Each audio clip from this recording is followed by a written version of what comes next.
అవ్యక్తంలో నుంచి వ్యక్తమైన ప్రతిదీ ప్రకృతి. అంతే, ప్రకృతి కానిది ఏమీ లేదు.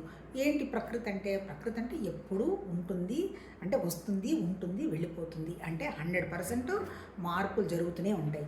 ఈ మార్పులు జరిగే విషయాన్ని అనుసరించే మార్పు కానిది ఏదో ఒకటి ఉంది అనేటువంటి విషయాన్ని మన ఋషులు గుర్తించడం జరిగింది. అది నిరాకారమైంది. దానికి నామం లేదు, రూపం లేదు, గుణం లేదు, ఏమీ లేదు. ఇప్పుడు ఈ గుణాలన్నీ ఎవరికి ఉన్నాయి? ప్రకృతికే గుణాలు ఉన్నాయి. అందువల్ల ఏం చెప్పారు? ఈ ప్రకృతి ఎట్లా వ్యక్తమైంది? పంచభూతాలు, నేల, నీళ్లు, అగ్ని, వాయువు, ఆకాశం, ఆ తర్వాత మనసు, బుద్ధి, అహంకారం, లాస్ట్లో వచ్చేసేసి మన జీవ చైతన్యం. అంటే ఏంటి? ఈ జీవ చైతన్యాన్ని నడిపించేది ఎవరు? మనసు, బుద్ధి, అహంకారం. అంటే మళ్ళీ మనసు, బుద్ధి, అహంకారం అంటే ఎక్కడ? మళ్ళీ 3 గుణాలు.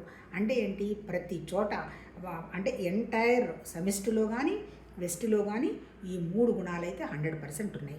మరి అంటే ఎట్లా ఈ 3 గుణాలు? మరి నేను చాలామంది అంటారు వీళ్ళు సత్వగుణం కదండి అంటారు. ఒక్క మనిషిలోనే సత్వగుణం ఉండదు, తమో గుణం ఉండదు, రజోగుణంలో 3 గుణాలు కలిసే ఉంటాయి. తమో గుణం కనుక ఉంటేనే నిద్రపోతాం, రజోగుణం ఉంటేనే నిద్ర లేస్తాం, సత్వగుణం ఉంటేనే సుఖంగా ఉంటాం. అంటే ఏంటి? 3 గుణాలకి అవి లక్షణాలు ఇవే అనమాట. కాకపోతే ఏంటి? ఈ 3 లక్షణాలని గుర్తించకుండా ఉండేటువంటి స్థితి ఒకటి ఉంది. ఉదయం నిద్ర లేస్తాం, రాత్రిపూట పడుకున్నప్పుడు మన మనసు ఏమీ పనిచేయదు, అక్కడ ఏ గుణాలు ఉండవు. తెల్లవారు నిద్ర లేచిన తర్వాత మనం ఒక రకమైనటువంటి సత్ స్థితిలో ఉంటాం. సత్ అంటే ఏంటి? భగవతత్వం ఉండడం అనేటువంటి ఒక ఎనర్జెటికల్ స్థితి. అప్పుడు మనం ఏదన్నా చదివినా విన్నా ఆల్మోస్ట్ మనం అంతా ఫుల్ అబ్జర్వ్ అయినటువంటి స్థితిలో ఉంటాం. అప్పుడు ధ్యానం చేసినా మన స్థితి ఏమీ తెలియనటువంటి ఒక సమాధి స్థితి ఉండడం జరుగుతుంది. కాకపోతే ఏం చేస్తాము? ఆ సమాధి స్థితిని అందుకే నిలబెట్టుకోండి అని మనం గురువులు చెప్తారు, కానీ మనకు అంత త్వరగా అవేం అర్థం అవుతాయో లేదో తెలియదు. లేచిన తర్వాత వెంటనే ఏంటి? టక్కుమని రజోగుణం వచ్చేస్తుంది. ఎట్లా? ఏ కాఫీనో టీనో తాగడము, తర్వాత ఎవరైనా నిద్రపోతుంటారనుకో, చూడు పొద్దున్నే లేవచ్చు కదా, నేను లేచి ఎంత బాగా చేసుకున్నాను అని మళ్ళీ అక్కడ నా అనేటువంటి అహంకారం లేచేస్తుంది. తర్వాత ఇంకా తమో గుణం ఎట్లా వస్తుంది?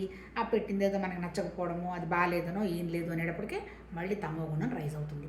అంటే ఈ 3 గుణాలు ఉండేటువంటి స్థితిని కనుక గ్రహించగలగడాన్ని ఎరుక అన్నారు.